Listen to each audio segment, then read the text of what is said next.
सगुण और निर्गुण में कुछ भी भेद नहीं है। मुनि, पुराण, पंडित और वेद सभी ऐसा कहते हैं। जो निर्गुण, अरूप, अलख और अजन्मा है वही भक्तों के प्रेम वश सगुण हो जाता है। जो निर्गुण है वही सगुण कैसे है?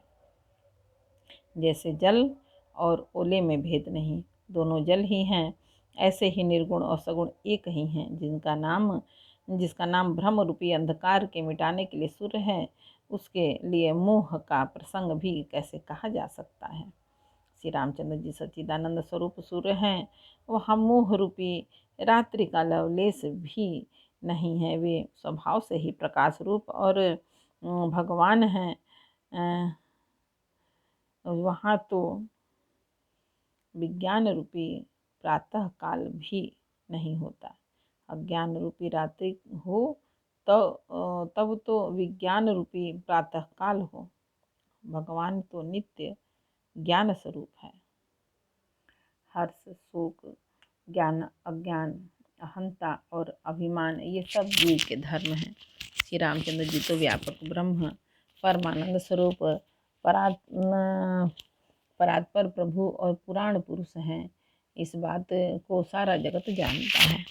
जो पुराण पुरुष प्रसिद्ध है, प्रकाश के भंडार हैं, सब रूपों में प्रकट हैं, जीव, माया और जगत सबके स्वामी हैं। वही रघुकुल शिरोमणि श्री रामचंद्र जी मेरे स्वामी हैं, ऐसा कहकर शिव जी ने उनको मस्तक नवाया। अज्ञानी मनुष्य अपने भ्रम को तो समझते नहीं और वे मूर्ख प्रभु श्री रामचंद्र जी पर उनका आरोप करते हैं। जैसे आकाश में बादलों का पर्दा देख कर कुविचारी और अज्ञानी लोग कहते हैं कि बादलों ने सूर्य को ढक लिया है। जो मनुष्य आँख में उंगली लगाकर देखता है, उसके लिए तो दो चंद्रमा प्रकट प्रत्यक्ष है। हे पार्वती, श्री रामचंद्र जी के विषय में इस प्रकार मुँह की कल्पना करना वैसा ही है जैसे आकाश में अंधकार, धुएं और धूल का सोहना दिखना।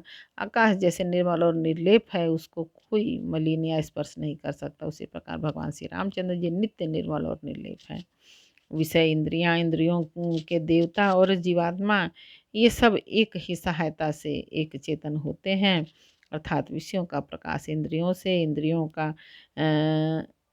के देवताओं से और इंद्रिय देवताओं का चेतन जीवात्मा से प्रकाश होता है। इन सब का जो परम प्रकाशक है, अर्थात जिससे उन सब का प्रकाश होता है, वही अनादि ब्रह्म अयोध्या नर श्री रामचंद्र जी हैं। यह जगत प्रकाश्य है और श्री रामचंद्र जी उसके प्रकाशक हैं।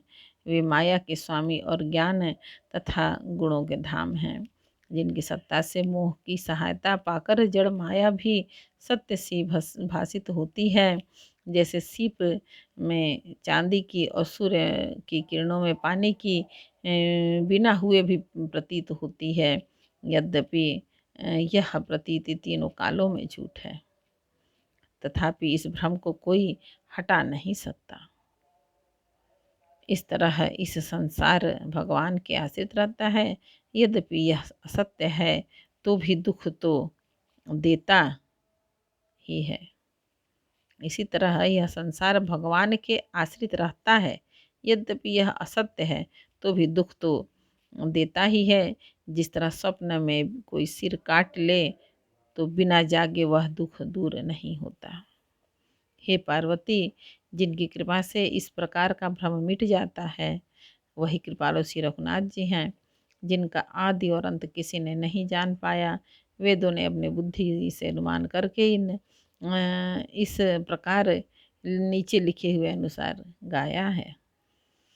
वह ब्रह्म बिना ही पैर के चलता है, बिना ही कान के सुनता है, बिना ही हाथ के नाना प्रकार के काम करता है, बिना मुँह जिह्वा के ही सारे छहों रसों का आनंद लेता है और बिना ही वाणी के बहुत योग्य वक्ता है। वह बिना ही शरीर त्वचा के स्पर्श करता है, बिना ही आँखों के देखता है और बिना ही कान के सब गंधों को ग्रहण करके सूंघता है।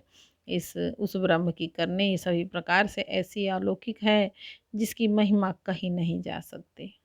जिसका वेद और पंडित इस प्रकार वर्णन करते हैं और मुनि जिनका ध्यान धरते हैं, वही दशरथ नंदन भक्तों के हितकारी अयोध्या के स्वामी भगवान श्री रामचंद्र जी हैं। पार्वती, जिनके नाम के बल से काशी में मरते हुए प्राणी को देखकर मैं उसे राम मंत्र देकर शोक रहित कर देता हूँ, मुक्त कर देता हूँ, वही मेरे प्रभु श्री श्रेष्ठ श्री रामचंद्र जी जड़ चेतन के स्वामी और सबके हृदय के भीतर की जानने वाले हैं।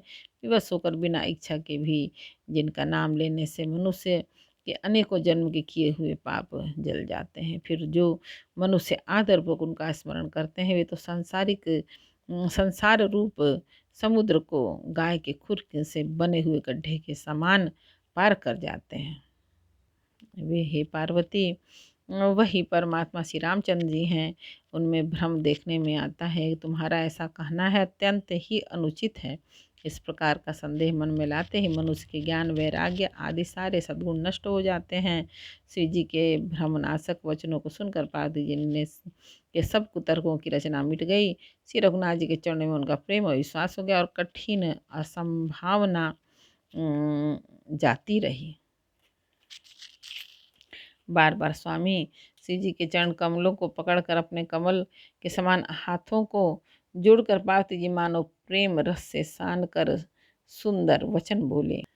आपकी चंद्रमा की किरणों के समान शीतल वाणी सुनकर मेरा अज्ञान रूपी शरद ऋतु की धूप का भारी ताप मिट गया है। कृपालु, आपने मेरा सब संदेह हर लिया। अब श्री रामचंद्र जी का यथार्थ स्वरूप मेरी समझ में आ गया। हे नाथ, आपकी कृपा से अब मेरा विषाद जाता रहा। आपके चरणों के अनुग्रह से मैं सुखी हो गई। यद्यपि मैं स्त्री होने के सब के कारण स्वभाव से ही मूर्ख और ज्ञानहीन हूँ, तो भी अब आप मुझे अपनी दासी जानकर, हे प्रभु, यदि आप मुझ पर प्रसन्न हैं तो जो बात मैंने पहले आपसे पूछी थी वही कहिए। श्री रामचंद्र जी ब्रह्म हैं, चिन्मय हैं, अविनाशी हैं, सबसे रहित हैं और सबके हृदय रूपी नगरी में निवास करने वाले हैं। फिर हे नाथ, उन्होंने मनुष्य का शरीर किस कारण से धारण किया? हे धर्म के ध्वजा को धारण करने वाले प्रभु, यह मुझे समझा कर कहिए। पार्वती जी के अत्यंत नम्र वचन सुनकर और श्री रामचंद्र जी की कथा में उनका विशुद्ध प्रेम देखकर तब कामदेव के शत्रु स्वाभाविक ही सुजान कृपा निधान शिव जी मन में बहुत ही हर्षित हुए और बहुत प्रकार से पार्वती की बड़ाई करके फिर बोले। हे पार्वती, निर्मल रामचरितमानस की वह मंगलमयी कथा सुनो जिसे कागभूषुंडी ने विस्तार से कहा और पक्षियों के राजा गरुण जी ने सुना था। वह श्रेष्ठ समाज जिस प्रकार हुआ वह मैं आगे कहूँगा। यदि अभी तुम श्री रामचंद्र जी के अवतार का परम सुंदर और पवित्र पाप नाशक चरित सुनो। श्रीहरि के गुण नाम कथा और रूप सभी अपार, अगणित और असीम हैं।